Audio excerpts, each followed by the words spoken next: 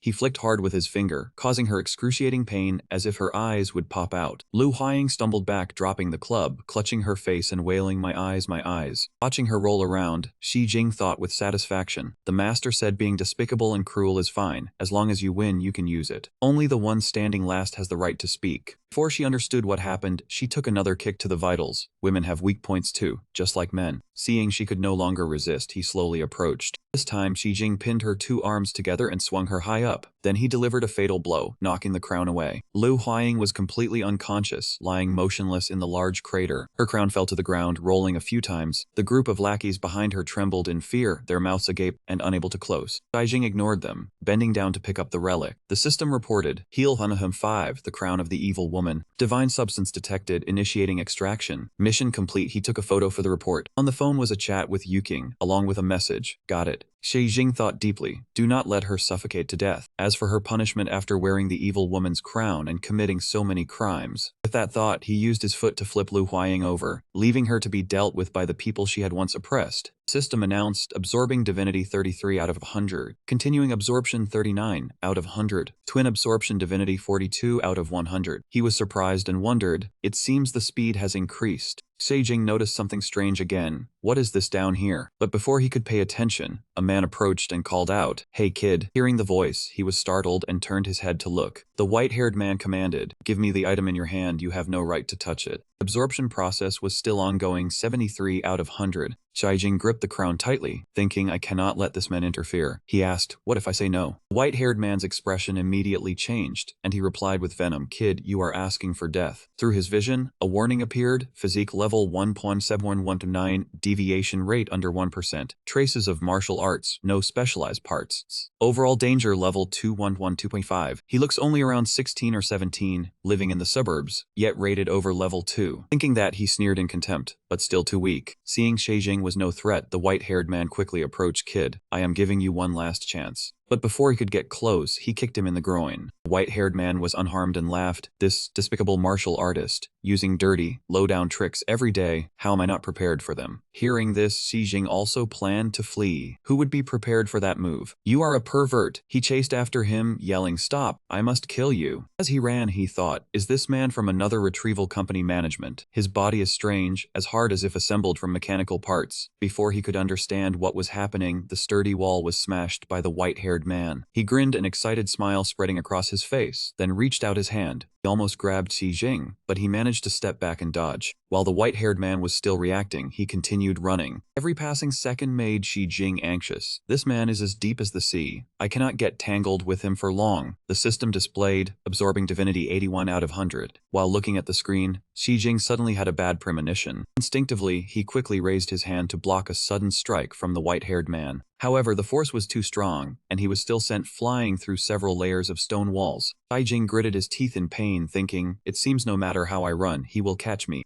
He thought everything was over, but then the final card was overturned. Divinity absorption complete. Shadow Flame not yet activated. Divinity required to activate 539 out of 500. Conditions met. Activate? Yes or no? Without any hesitation, he immediately pressed the confirm button. At this moment, not far away, the white-haired man was still slowly approaching, threatening, "Hand over the item, and I will only break one of your arms and legs, sparing your dog life." But before he could finish his sentence, a hand reached out and clamped tightly over his mouth. His eyes showed clear terror, trembling with each pulse. Reward recipient. From deep within the rubble, Xijing spoke. "Are you talking about me as the reward recipient?" As the voice ended, the white-haired man quickly stepped back, escaping the grip, and shouted, "Who else would it be?" He scanned the eerie black aura surrounding Xijing, thinking, this black flame. Not only that, but the power he was emitting was also incredibly oppressive. This aura, in an instant, all the rubble was incinerated by Xijing without a trace. The white-haired man exclaimed in shock, I actually confronted a reward recipient. The system announced, Shadow Flame Level 1, Divinity required for upgrade 39 out of 10. Effect turns darkness into tangible fire. Divine Body Fusion not unlocked conditions, Divinity 39 out of 2000. Reach level 10. Hearing what the white-haired man had said, Xijing looked at himself in surprise, thinking he saw the black flame and immediately associated me with a reward recipient. What exactly is the connection between us? What is a reward recipient? While he was still puzzled, the man secretly tried to leave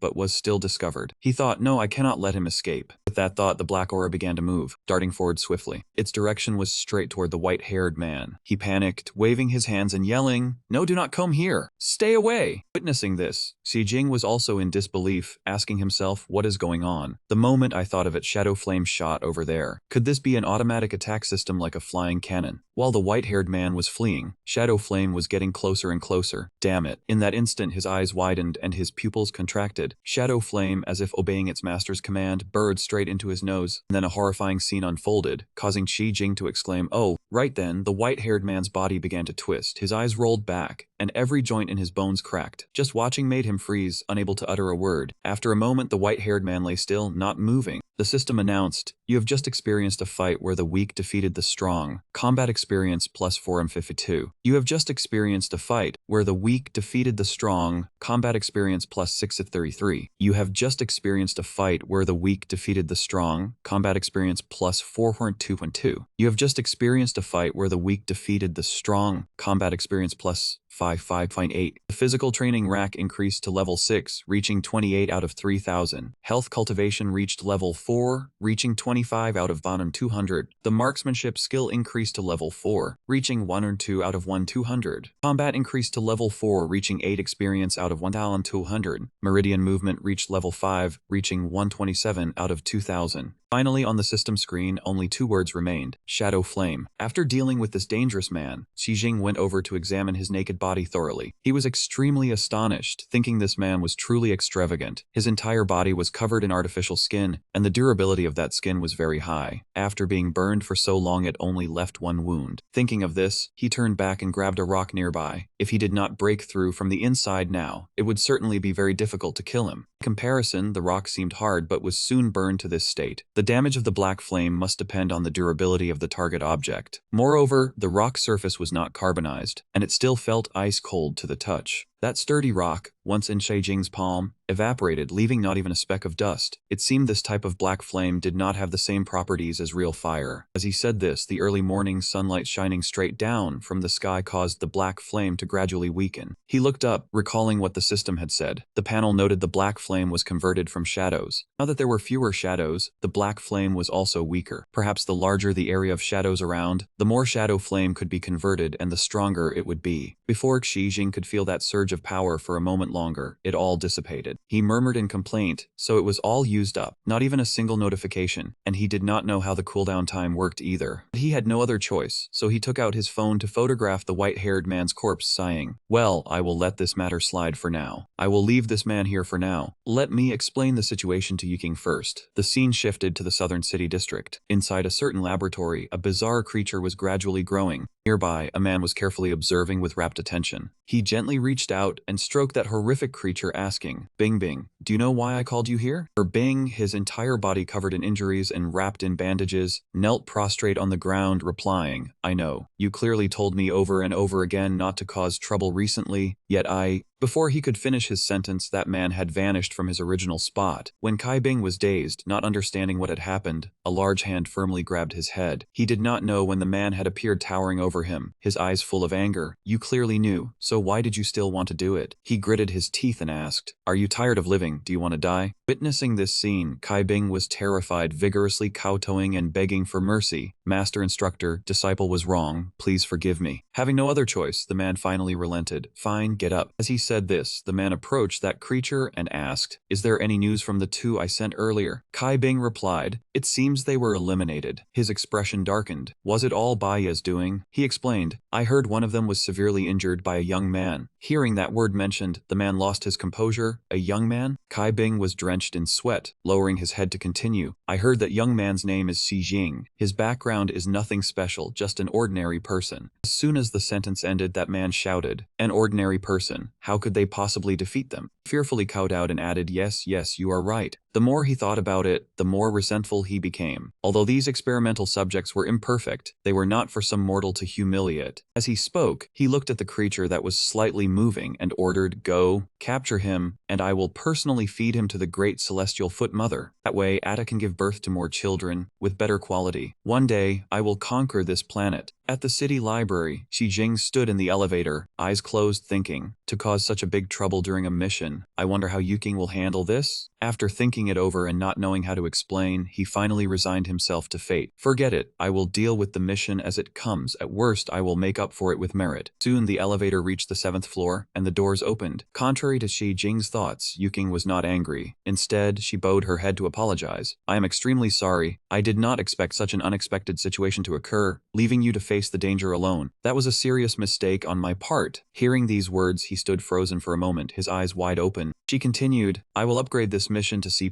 level, and at the same time compensate you a little. I hope you will accept it." Naturally, he had no reason to refuse. Xi Jing accepted immediately. "No problem. What is going on?" Her reaction is completely different from what I imagined. Yuking let out a sigh of relief. "Thank you." The two of them walked to the large table while talking. The man he had killed, his identity had been confirmed. She explained, "That man was named Zhu Yinkun, a C-grade collection officer under the Psy Corporation Collection Company. I contacted them, and they said it was his personal action, unrelated to the company." Hearing this, Xi Jing sat down on the chair and exclaimed, "Personal action?" He suspiciously tapped his fingers on the table and asked, "He was a man. What did he need that evil woman's crown for?" As soon as he finished speaking, Yuking handed him a document and said, "You can look at this." She pointed to the marked locations on the map and explained, "This is what I am worried about. The Say Corporation Collection Company is in the inner ring. There is indeed no reason to send someone running so far for a mission in the outer ring. This explanation has no loopholes." Yuking put away the documents and warned, "There is very likely more hidden behind this matter. Leave it to me to handle. Do not get too deeply involved for now." Xi Jing nodded in agreement. "Understood." He took out the crown and also took off the glasses, handing them to her. "Right, I almost forgot to give this to you. And the glasses too, I need to return them to you now." However, Yuking waved her hand to refuse. "Keep the glasses, they might be useful for the next mission." She continued, "Compared to that, the autopsy report on Zhou Yinkun has some strange points. All of his internal organs disappeared without a trace. How did you do it?" Hearing this, Xi Jing recalled the scene. This shadow flame was too dangerous. Even he did not fully understand its principles, so he would keep it a secret for now. To change the subject, he pressed the button on the glasses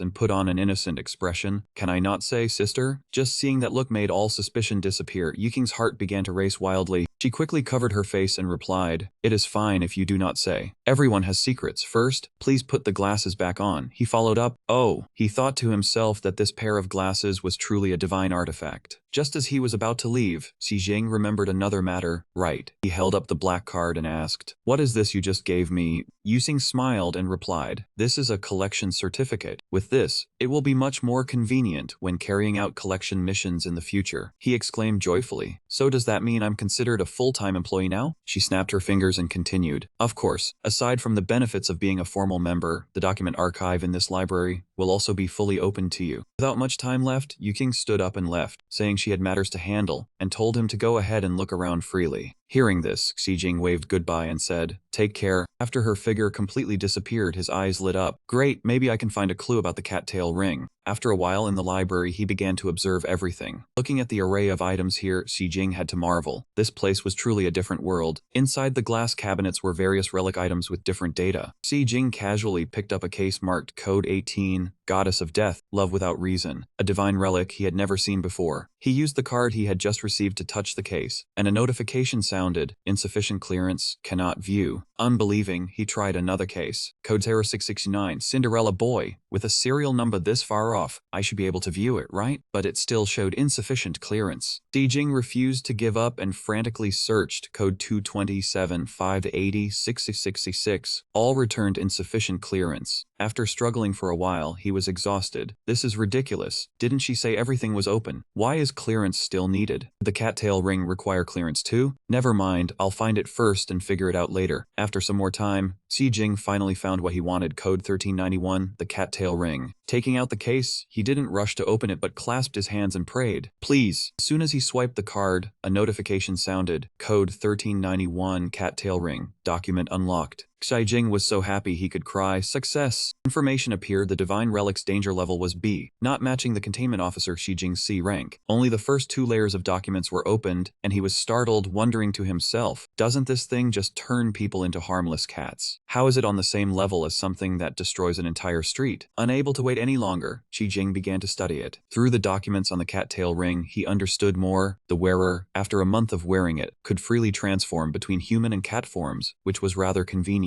Note stated that in a certain year, a doctor, upon seeing the cattail ring, screamed with fanaticism and founded the heretic god cult. Reading this, he paused in confusion. Heretic god cult? Get more information. Xijing searched again. Surely there were documents about the heretic god cult. Visions gradually appeared after the god of death, the ground cracking open, large borderlands rising up from the fissures. Along with deep exploration of the water crevices, they found tools for communicating with the heretic gods. Those who gathered due to their thirst for power and their pleas to the heretic gods were called the heretic god cult, and those who received blessings were called the recipients. Finally, Xijing understood the meaning of this term, so that's what a recipient was. His hands swiftly flipped through the following pages. 200 years ago, a heresy cult called the Lion Saint sect yearned to connect with the goddess Bastet, but the bright god remained silent. Then, a man slipped the ring onto his finger. Only when a follower received the divine artifact 1391 did the last cat temple finally obtain the goddess's blessing. But the recipient was not that disciple, but God 1391, the cattail ring. From then on, it possessed a mysterious power. As the integration process deepened, the wearer would gradually gain Bastet's power, until they turned into the true Bastet. The more he investigated, the more Xijing realized the cruel truth. The Lion Saint sect was willing to kill anyone who owned the cattail ring to steal it back. His face darkened, his hands trembling. They would kill Feng Na. Xijing recalled his conversation with Feng Na. It was about taking him training to become stronger. No wonder she had advised him to go to the dojo, if he could not get strong quickly back then. He feared that both of them would die. Amidst his chaotic thoughts, he suddenly discovered something. The second book was what Xijing needed. The divine artifact 1391, the fusion conditions for the cattail ring. He read each line intently. The first fusion required a strong emotional stimulus. Subsequent fusions required awakening the same emotion to increase the progress. He tried hard to recall that powerful emotional stimulus. Finally, Xijing remembered that time in the bathroom. He was picturing the scene of Feng Na sprouting a pair of hands. In the end, she turned into a cute girl with a wagging tail. Thinking of this, Xijing shook his head shyly and vigorously. He could not think anymore. The images appearing were too vivid. But if it had to be like last time to transform into a human, then he and Feng Na would have to frequently. The more he thought, the more helpless Xijing felt. How was he supposed to explain this condition to Feng Huan? Suddenly, he noticed a few lines of text at the top. It read, God 1391, no side effects for the cattail ring. This divine object only grants the wearer power, with no side effects. The only thing to worry about is the Lion Saint sect. He breathed a sigh of relief. That scared me. No side effects was good news. Thinking this, Xijing blurted out in surprise. Is that all? What exactly is Bastet's power? How do you take the ring off? Were these important questions simply left unanswered? A low-level containment staff's authority was far too limited. Before he could finish his sentence, his phone received a notification. Xi Jing opened his phone and saw that he had received a sum of money. The bank greeted him. Savings card ending in 3166 had received 231 yuan. Current balance was 235 was 225 yuan. He was astonished. Was salary paid out so quickly? No, this was Yuking's compensation, but was it really this much? Images of delicious food flashed through Xi Jing's mind. His mouth watered. From now on, he would no longer have to ration every meal. He would have more time to train and get stronger. Without hesitation, he made a bold decision. Tonight, he would buy expensive ingredients and make a truly great meal for Feng Na. Later, he would find a chance to tell her about the condition for turning into a human. 5 days later, at Xi Jing's house, the dining table was laden with delicacies from land and sea. Feng Na could not help but dive in and devour them heartily. She fiddled with a chicken leg and asked curiously, "Speaking of which, why the luxury lately? Did you come into some money?" Xi Jing, about to eat, froze. Should he say he had been rich once? He recounted that in the past few days, he had been learning a martial art called armor combat art from his master. The art itself was nothing special. During the learning process, he had to go through many procedures. It was just that during cultivation, he had to take medicine, and after training, he had to bathe in medicinal baths. Each session cost up to 40,000 yuan. Xi Jing tiredly squeezed his hand, crushing the lobster claw. Over the past few days, he had trained for a total of 5 sessions. Unexpectedly, 20 prescriptions had cost him that much. Feng Na asked doubtfully, "But that means you still have over 30,000 left. Why is it so little?" Immediately, Xi Jing pointed to the table full of food in front of them. She understood and did not ask further. "Although this act of respect towards your sect leader is commendable, I still must warn you to save your money." She slowly stepped closer and continued, "Besides medicine, you also need to buy weapons, hidden weapons. Formal wear for high-end places is also indispensable. Even a casual outfit costs over 100,000. His face turned pale as he groaned. "That expensive?" Feng Na patted the lobster next to her. This kind of luxury food once a month was enough. Xi Jing nodded in agreement. But he could not help thinking about his empty wallet. He really did not expect so many places to spend money. Payday was still far off, and Yuking could also hardly arrange work on short notice. If he did not find a way to earn some extra money, he feared he would have to live on wind and water again. With no other choice, Xi Jing scrolled into a chat. He messaged Chen Fuguang, "Senior brother, I am a bit short on cash lately. Do you know any place that needs people? Bodyguard work, carrying stuff, anything is fine." And Fuguang replied, "You came to the right person. Meet me at the Kanglong dojo tomorrow afternoon. I will test how much you have improved." While engrossed in texting, Xi Jing suddenly heard the sound of enthusiastic chewing at the table. By the time he realized, the food had already been completely devoured by Feng Na. He slammed the table and shouted, "Hey, you need to leave some for me." Time passed quickly until the next morning on the street. At the Kanglong dojo, Xi Jing was as usual attending class, his eyes tightly shut. Suddenly his eyes flew open, full of momentum. Right after, he threw a punch straight forward. System notification, new skill unlocked, soft force level 1. Standing nearby, Chen Fuguang watched and thought to himself, this kid is not simple. He has reached this level of mastery with armor combat art in just 5 days. Meanwhile, a girl ran over to Xi Jing, a shy look on her face, as she asked, "Little senior brother, we are testing strength over there. Could you demonstrate a few moves for everyone to see?" Before he could answer, Chen Fuguang quickly ran over and interjected, "Go ahead," he stammered, "but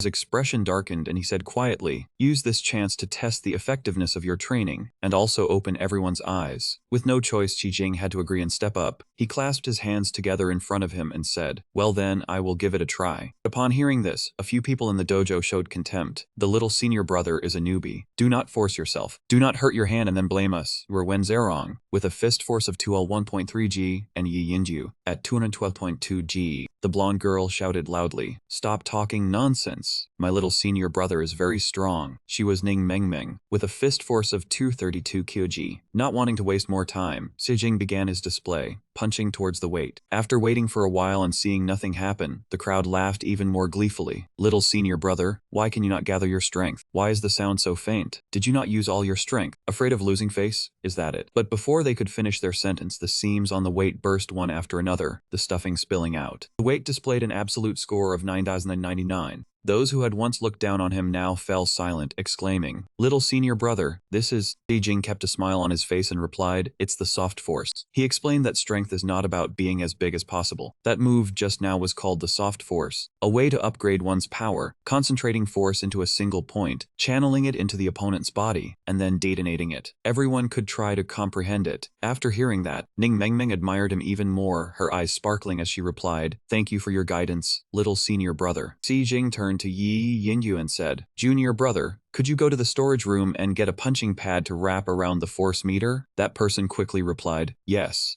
Chen Fuguang stepped forward and asked, "With my little junior brother's skill level, I am at ease. Recently, there is a big shot who needs a bodyguard, but it is a bit complicated. Would junior brother like to give it a try?" Without hesitation, Shaijing took the paper with the information and gave it a glance. On it was a picture of a massive hotel, and the words, Rucho Hotel No. 6 to 17 Jinhai Street, Dongcheng District. Remuneration, 800,000 yuan. That figure imprinted itself onto his vision, flashing brightly. Xi Jing did not think further and grabbed his shoulder, agreeing immediately. This job has to be mine for sure. In front of the Ruchu Hotel, a luxurious car rolled up. Xi Jing stepped out of the car in neatly tailored attire. As soon as he entered the lobby, a flurry of gazes fell on him with murmurs. Who is that? His clothes look like a martial artist. He must be some descendant here for a banquet. He was probably hired to be in charge of security. He is a martial artist, but he is too young. Seeing everyone discussing him favorably, Shaijing smiled in satisfaction and thought to himself, just as the senior sisters said, people judge others by their clothes. He recalled that before coming here, Zhu Shanying had once stopped him and asked, "Are you planning to wear that?" He replied, "This set of clothes, what's wrong with it? It's very comfortable to wear." Upon hearing this, she explained, "That is judging people by their clothes. If you dress too cheaply, you will be looked down upon." As soon as she finished, Zhu Shanying quickly took out a brilliant red suit and said with a smile, "But it is fine, senior sister has prepared one for you. This suit was made by a famous designer." Observing the outfit, Xi Jing stepped back and refused, "But this is too flashy. It's not like I am going on a blind date." Right at that moment, a fingertip lightly touched his shoulder. King Jiao had arrived without him noticing, holding a black outfit with bamboo leaf patterns. Seeing that, Zhu Shanying became displeased. "Senior sister, you are so sly. Obviously, I came first." In the end, Xi Jing settled on that outfit and said, "When it comes to aesthetic taste, senior sister King Jiao is still a cut above the rest." Around him, several beautiful young women enthusiastically praised, "He is so handsome, let's go ask for his number." The two men behind him showed displeasure and disgust. "Is that person a high disciple of the Hidden Dragon sect? No way. I have met all 6 personal disciples of the Hidden Dragon sect, even the youngest one, but I do not know this brat. I have also met them all. I do not know that brat." The man in the red hat sneered and asked, "Are they not allowed to take on a new disciple?" The man in the white suit turned his face away and replied, "I did not say that. Dragon King Li Qi has long said he would take on 7 disciples, but the 7th disciple must be an exceptional genius with outstanding bone structure and talent. If not, he would rather not take any at all." As he spoke, he disdained, "This brat has the exact look of a pale-faced scholar. How strong could he possibly be? He is absolutely not a high disciple of Li Qi." The man in the red hat patted his shoulder and interrupted, "Don't judge a book by its cover." He observed every move Xi Jing made and explained, "Look, his steps are extremely steady. Each step is exactly the same distance, neither too long nor too short, and his upper body does not sway at all. Clearly, his body control ability is very strong, and his skill in channeling force has reached a high level." However, the man in the white suit still paid no heed. So what? Even if he can use one part of his strength to achieve 10 parts of effect, when facing 100 people, he would still lose, wouldn't he? Seeing his stubborn attitude, he could not be bothered to say more and turned to leave. "I am done talking to you." At the reception desk, a staff member asked, "May I ask, are you the martial artist in charge of security?" Xi Jing smiled and introduced himself. "Hidden Dragon Sect, Xi Jing." "It is an honor." Without any hesitation, the staff member laid out a diagram. "It is an honor. First, let me introduce the work content. This time, we have invited 6 masters, each responsible for one area. Mr. Xi Jing, the area you are responsible for is the stage area. The lighting there is not very good, so please pay extra attention." He accepted it with satisfaction and replied, "You can rest assured. Besides, with so many martial artists here, I doubt anyone would dare to cause trouble, right?" The staff member gave an awkward smile of worry. "That cannot be certain. Anyway, it is better to be safe than sorry and call more people. I won't talk to you any longer. I need to go to work." Seeing his flustered appearance as he hurried away, Xi Jing could somewhat guess that this matter was not simple. Calling more people was one thing, but calling 6 martial artists was a major affair. His gaze swept over the people observing nearby. They had also hired a large number of bodyguards, and judging by their equipment, they were clearly all professionals. As for the surveillance equipment, the number already far exceeded that of an ordinary hotel. An unusual event must have an exceptionally strange cause. The The more he thought about it, the more puzzled Xi Jing became. What exactly happened here to warrant such a big fuss? Just as he thought this, the man in the white suit limped over and asked, "Are you the new personal disciple of the Hidden Dragon sect?" Hearing this, he turned his head in surprise and replied, "And you are—" He pointed a finger at himself and introduced himself, Amber Sect Li Zhaoquan. "Don't worry, I am not looking to cause you trouble. But as colleagues, it shouldn't be too much to find out a bit about each other's skill level, should it?" Xi Jing had never been afraid of anyone, so he agreed immediately. "How would we go about it?" Li Zhaoquan rolled up one sleeve and explained, "Let's spar." He replied, "All right." The so-called sparring was how martial artists probed each other's skill levels. Through the way he came over to greet him, Xi Jing could discern his intent. Perhaps this man thought I was young and did not believe in my strength. This is good. I can find out how strong or weak I am myself. Not far away, Pei Yuguang was also present and was surprised to discover this. Brother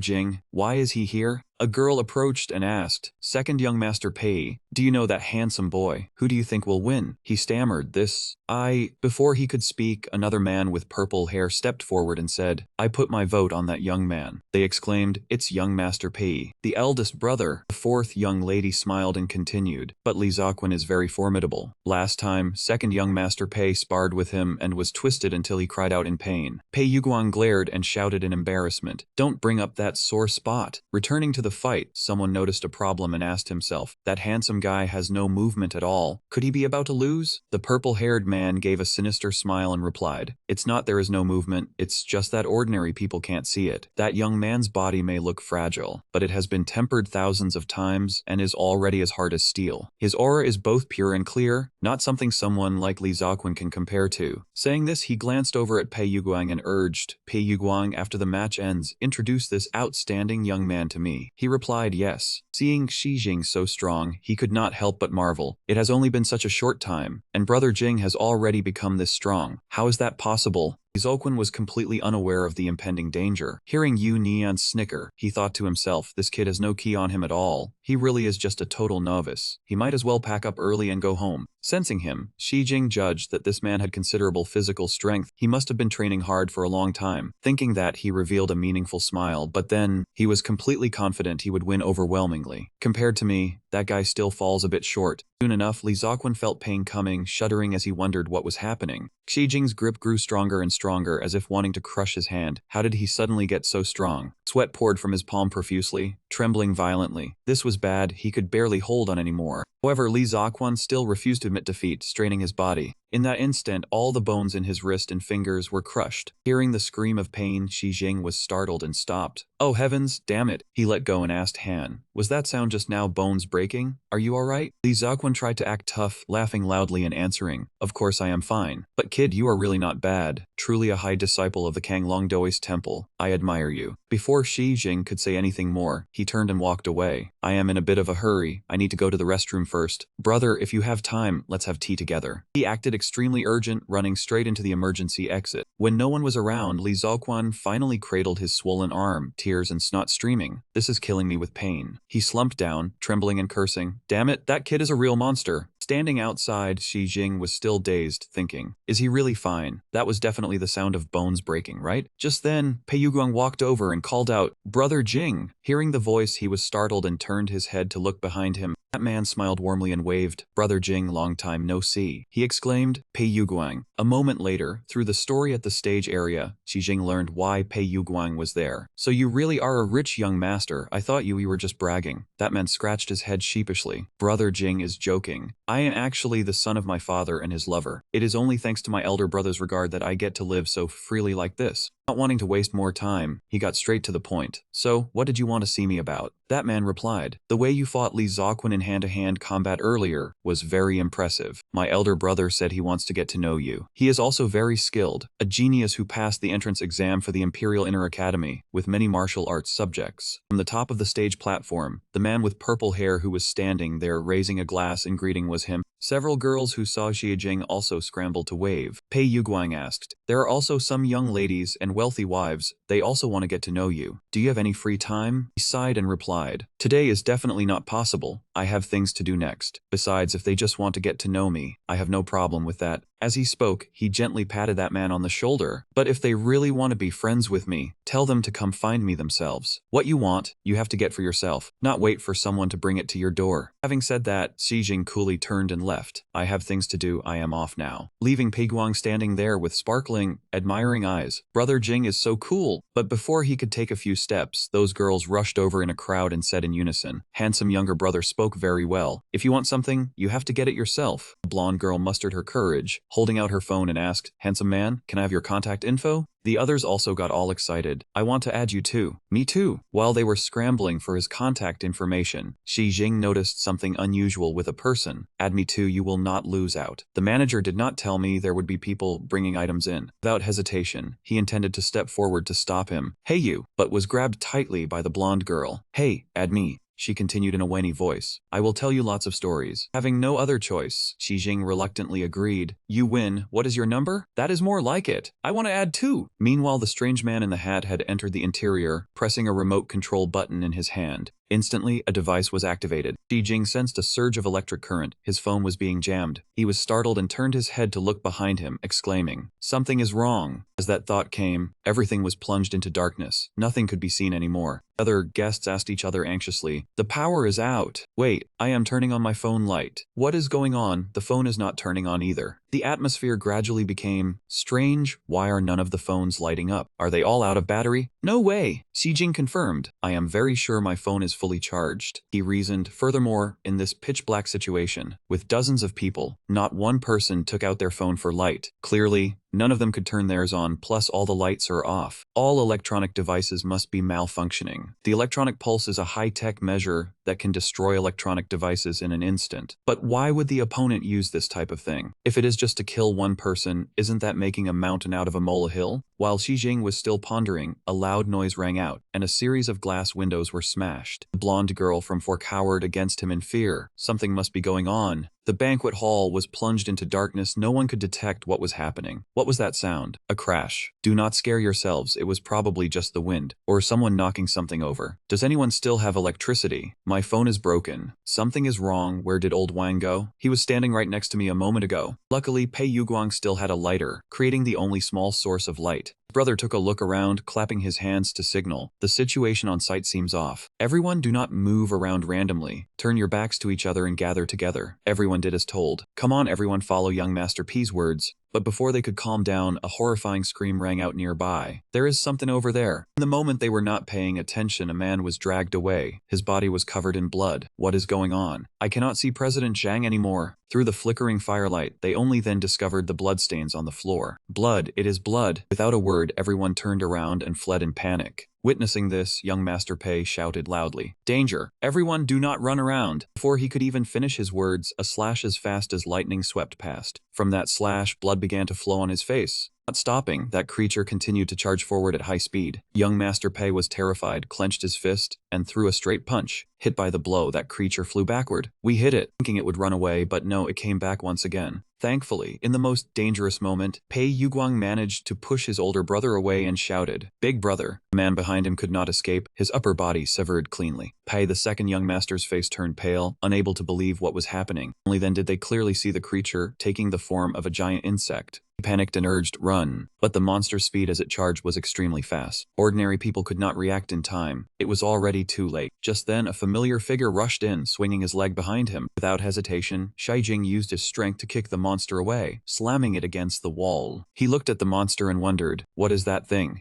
Hit by Xi Jing's attack, the monster had no chance to resist, its body smashing into the wall, creating a large dent. From its mouth, a mouthful of green blood sprayed out. Seeing this, he suddenly realized and exclaimed, "It's this thing again. Looks like the time just now wasn't wasted. Otherwise, I wouldn't have been able to knock it away so easily." The few people standing behind couldn't help but praise, "Impressive, just one kick and it's stuck on the wall. Where are the other guards from the martial hall? Damn it, they've run off." Pei Yuguang walked over happily and said, "Brother Jing, thank you for saving me and my big brother." Before he could finish, Shi Jing raised his hand to stop him. "Don't come over here, that thing isn't dead yet." Just as he thought, the monster had awakened, its eyes red as it charged like a moth to a flame. Seeing this, he quickly dodged the attack. Its vitality is even greater than last time. Is this evolution? Let's test it. If I can't beat it, I'll have to retreat. Shi Jing raised his arm, thinking to himself that he shouldn't risk his life for a little money. Thinking this, he used the technique Inch Force, slamming it hard into the back of the monster's neck, catching it off guard. Once again, it was sent flying by him. Shi Jing's eyes turned sharp. He seized the opportunity and rushed forward. "Beast, I'm not the only one who can move freely in the dark." After that kick, the scenery before him suddenly became clearer, and a notification appeared: Shadow Flare, Dark Vision. Thanks to this, darkness was no longer a problem for him. This skill actually has a night vision effect. The skill panel didn't explain it clearly, or I would have used it earlier. Both sides traded blows continuously, leaping back and forth from one spot to another. Witnessing this, Li Zhaoquan exclaimed in disbelief, "Shi Jing is actually evenly matched with that monster." P, the second young master, interrupted. "No," he continued, "it looks like he's just barely dodging, but look closely. From start to finish, he hasn't taken a single step back." Saying this, his hands clenched tightly. "He's protecting us." Without thinking much, Li Zhaoquan pointed to the emergency exit and urged, "Let's go. Staying will only distract Shi Jing." "That's right, we can also call the police and get help." Seeing everyone had left safely, Shi Jing finally felt relieved. "Finally, I can go all out." He beckoned with his finger to taunt the monster. "Looks like you guys were having a lot of fun just now, right? Now, let me play along." Enraged, it flapped its wings and hovered in the air. Before Shi Jing could understand what was happening, it streaked past him. When he looked down, he saw a clean cut on his chest, blood seeping out. This beast actually has a hidden trick. Its speed is much faster. After achieving its goal, the monster stopped, turning its head 180 degrees. It flashed a sinister smile, full of anticipation. The very next second, Shi Jing felt his body gripped by a powerful force, unable to move. He wondered in shock, "What's going on? A lantern show of memories. Have I died? Died at the hands of such an ordinary human sticker monster? Impossible. I spent so much money learning martial arts. How could I lose to something like this? There must be something wrong somewhere." As his body slowly descended, he suddenly bumped into a large hand with sharp claws. Shi Jing was startled, his eyes flying open as he looked up. Standing there was a golden dragon, its aura soaring to the heavens, giving him a sense of deja vu. At the same time outside, seeing him unresponsive, the monster rushed in to close the distance. But before it could strike, its eyes suddenly bulged wide. From the center of Shi Jing's chest, a massive golden energy began to radiate outward. Then his eyes finally snapped open. He felt lighter than ever, swung his hand behind him and murmured, "Eye for an eye. That's not too much, right?" Hidden dragon flowing kill technique. Not stopping there, Shi Jing added another strike to the monster's head, storm cloud tail. Finally, the battle ended, the monster's head crushed, scattering into pieces. Its body still stood there, staggering, about to collapse. Even Shi Jing was quite surprised by the move he just unleashed, exclaiming, "It seems I have comprehended some quite powerful." As soon as he spoke, he suddenly heard a noise coming from below. It turned out the monster was slowly regenerating its head. "Why isn't it dead yet?" "That's right. Even if it's mutated, its essence is still a snake." Shi Jing's expression darkened. "Even without a head, they can still live for another 8 or 9 days. To prevent that from happening, this time he destroyed its body. It seems the snake's real weak point is the nerve cluster below the esophagus. Its internal organs were also pulled out. Right here. Are snake nerve clusters usually this big?" The others hiding under the table heard no more movement, so they crawled out to listen. It's over. It's dead." They shouted joyfully. "That person killed that monster. Which martial hall is he a disciple of? I want to sponsor 1 million. I'll sponsor 2 million. Pay the second young master. Quickly take us over to get to know him." The man in the bright red hat smiled and said, "Li Qi, I have to hand it to you. You even dared to touch someone like that." Li Zhaoquan, drenched in sweat, replied, "Don't tease me anymore." He recalled the earlier incident. That young man, when he fought with him, had probably only used less than 1% of his strength. Lucky for him, the young man was generous and didn't argue with him. Shi Jing urged, "Everyone, quickly head outside. I have a feeling this isn't that simple." Pei Yuguang said worriedly, "Brother Sen, you're injured." A man approached from somewhere and asked, "Friend, what do you mean by that?" Shi Jing replied, "You are..." He introduced himself. "I am the host of this party, Yi Chenglin." "Do you mean that this incident wasn't an accident?" He accepted the business card and replied, "In my opinion, this wasn't an ordinary power outage but an electronic surge phenomenon, highly likely man-made. That monster must have also been deliberately released. Purpose was very likely to kill everyone here."